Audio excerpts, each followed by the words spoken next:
Confidence building measures کے طور پہ ریلیف دلا دیا جاتا، ان کو رہا کر دیا جاتا، ان کی ضمانت ہو جاتی، ان کو ہاسپٹل میں ایڈمٹ کروا دیا جاتا۔ اعجاز چودھری تو موت و حیات کی کشمکش ہے، جنہیں کل دوبارہ ہاسپٹل لے جانا پڑا۔ انسانی بنیادوں پر انہیں کم از کم رہائی نہیں تو چلو ضمانت ہی دے دی جاتی۔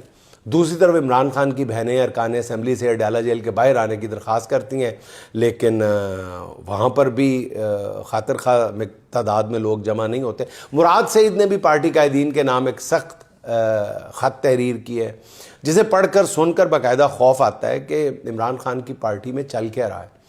سہیل آفریدی بھی عشق عمران کے تقاضے چھوڑ کر قلم چھوڑ ہڑتال کے تقاضے پورے کر رہے ہیں، اس میں پڑے ہوئے ہیں، جو میں نے عرض کیا ہے کہ جس کی تو کی سمجھ نہیں آتی۔ انہیں احتجاج کے لیے کہا جائے تو کہتے ہیں کہ جی عمران خان نے فیصلے کا اختیار جو ہے محمود اچکزئی کو دیا ہوا ہے۔ کوئی پوچھے کہ قلم چھوڑ ہڑتال کا شاندار خیال ان کے ذہن میں محمود اچکزئی نے ڈالا تھا۔ اب افسوس یہ لوگ عمران خان سے زیادہ اپنے ساتھ ظلم کر رہے ہیں۔ اب ان حالات میں حل کیا ہے؟ مایوسی تو کوئی آپشن نہیں ہے۔ میرے خیال میں جس طرح عمران خان نے موجودہ ارکان اسمبلی کو گھر بیٹھے الیکشن جتوا دیا، اب جیل سے نکلنے کے لیے بھی انہیں خود ہی کوئی راہ نکالنا ہوگی۔ ان کی پہلی کوشش جیل سے نکلنے کی ہونی چاہیے۔ بہت سے لوگوں کا، بہت سے خیر خواہوں کا خیال ہے کہ اس کے لیے عمران خان کو اپنے موقف میں کچھ عرصے کے لیے کچھ نرمی پیدا کرنی چاہیے۔ جب وہ رہا ہوں گے تو آئندہ کی سیاست کے لیے کئی راستے نکل آئیں گے۔ لیکن دوسری طرف کے جو ہارڈ لائنرز ہیں وہ کہتے ہیں کہ اگر عمران خان نے اپنے موقف میں تبدیلی کی تو عمران خان نہیں رہے گا۔ بہرحال دونوں طرف دلائل کے انبار موجود ہیں، لیکن بات تو کی جائے نا، جو بھی کوشش کی جائے، جو بھی مذاکرات کیے جائے یا تحریک چلائی جائے، وہ ٹھوس انداز میں تو کی جائے نا۔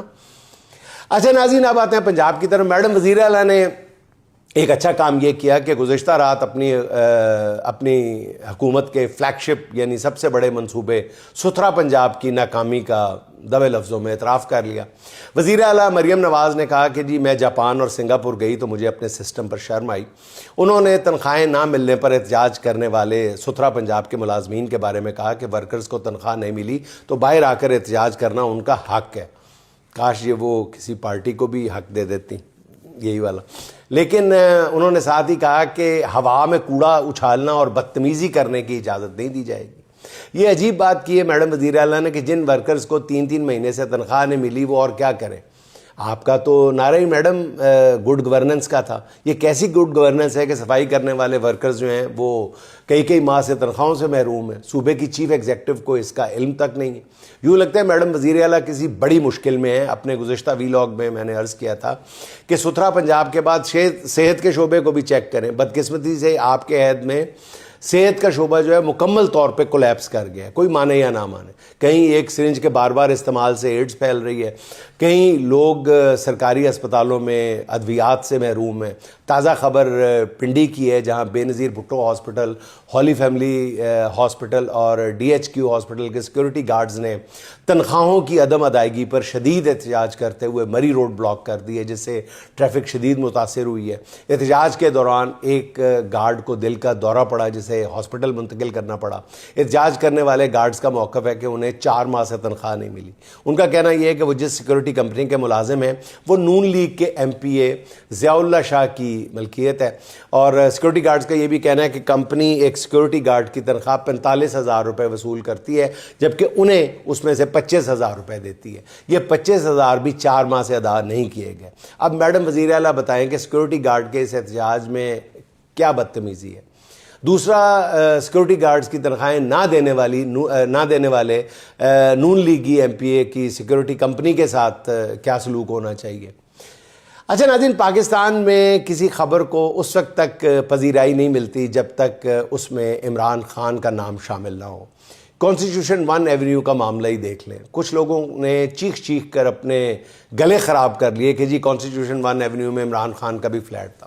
ساتھ ہی یہ شور بھی مچا دیا کہ عمران خان کے پاس یہ فلیٹ خریدنے کے پیسے کہاں سے آئے، منی ٹریل۔ یعنی عمران خان جنہوں نے زندگی بھر کرکٹ کمنٹری اور اشتہارات سے بے شمار پیسے کمائے، ان سے پوچھا جا رہا ہے کہ تم نے یہ فلیٹ کیسے خریدا، تمہارے پاس رقم کہاں سے آئی۔ دوسری طرف ایک اخبار نویس ہیں جنہوں نے فلیٹ کے لیے 2015 میں ڈاؤن پیمنٹ کی، پھر 2022 میں باقی رقم ادا کی اور فلیٹ کے مالک بن گئے۔ کوئی ان سے یہ نہیں پوچھتا کہ اگر اگر آپ نے قسطوں میں فلیٹ خریدا تو 2015 کے بعد 7 سال تک آپ نے قسط کیوں نہیں ادا کی؟ مگر یار لوگوں کو عمران خان کی فکر کھائے جا رہی ہے۔ عمران خان اس سے پہلے اپنی بنی گالہ کی رہائش گاہ کے بارے میں ایک مصدقہ رسید عدالت میں جمع کرا چکے ہیں۔ کانسٹیٹیوشن 1 ایونیو میں عمران خان نے فلیٹ کیسے خریدا اس کی بھی مکمل تفصیلات سامنے آ گئی ہیں۔ عمران خان نے 1989 میں اسلام آباد کے ڈپلومیٹک انکلیو میں فلیٹ خریدا تھا اور 2015 میں ڈپلومیٹک انکلیو والا فلیٹ بیچ کر کانسٹیٹیوشن 1 ایونیو میں فلیٹ کی ڈاؤن پیمنٹ کی اور باقی قیمت بھی قسطوں میں ادا کر دی تھی۔ اہم ترین بات یہ ہے کہ عمران خان کے 2016 میں قومی اسمبلی میں جمع کرائے گئے ٹیکس گوشتواروں میں واضح طور پر اس فلیٹ کے لیے دیے گئے 2 کروڑ ایڈوانس یا ڈاؤن پیمنٹ کو باقاعدہ ڈکلیئر کیا گیا تھا۔ عمران خان نے غالباً 2017 میں یہ فلیٹ پھر فروخت بھی کر دیا تھا۔ سی ڈی اے کے ریکارڈ کے مطابق 1 کانسٹیٹیوشن عمارت میں عمران خان کا جو والا فلیٹ ہے وہ اب شاہد نصیر نامی شخص کی ملکیت ہے۔ عمران خان اب اس فلیٹ کے مالک نہیں ہیں۔ بدقسمتی سے عمران خان پر انگلیاں وہ اٹھاتے ہیں جن کے اپنے دامن ہر طرح کی کرپشن سے آلودہ ہوتے ہیں۔ اچھا ناظرین، پوری قوم مہنگائی کی چکی میں پس رہی ہے اور اس سے بھی زیادہ تکلیف دہ بات یہ ہے کہ یہ مشکل دور ہونے کا امکان بھی نظر نہیں آ رہا۔